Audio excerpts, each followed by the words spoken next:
In today's video, I'm going to teach you how to connect your custom domain to your Webflow site using Namecheap. Whether you're launching a brand new site or simply making some improvements to an existing one, this process will help you ensure that your domain directs visitors exactly where you want them to go. First, let's dive into your Webflow site settings. You'll want to head over to the hosting section of your project. Once you're there, look for the option to add a custom domain and go ahead and click on it.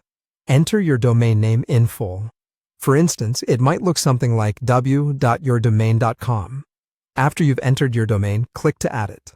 Webflow will then generate the DNS records you need. Pay special attention to these because they include 2 A records and a SNAME record that are crucial for the setup. Make sure to jot these down since we'll need them in just a moment when we move over to Namecheap. Next, let's jump into updating those DNS settings via Namecheap. Start off by logging into your Namecheap account and navigating to your domain list. You'll see a Manage button next to each domain you have. Click that for the domain you're planning to connect. Within the domain settings, there's an Advanced DNS tab. Head there. Now, this next step is vital. Review any existing A or CNAME records that might conflict.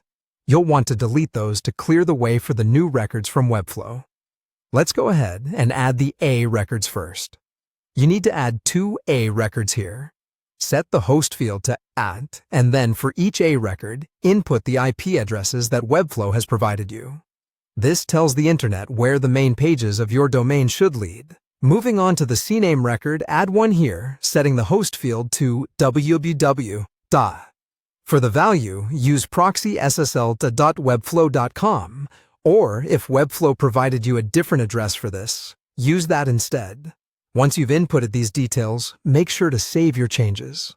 Finally, we need to loop back to Webflow to verify and publish your site. Once you've entered everything correctly in Namecheap, return to Webflow and check for any verification prompts.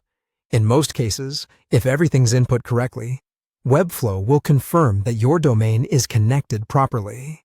After verification, take the opportunity to publish your site. This final step ensures that anyone typing in your domain will now see your Webflow site live and ready. Thanks for watching, and I hope you found this guide helpful. Remember, establishing this connection is a crucial part of managing your web presence, enabling you to put your best digital foot forward. If you have any issues or questions, feel free to leave a comment, and happy web designing.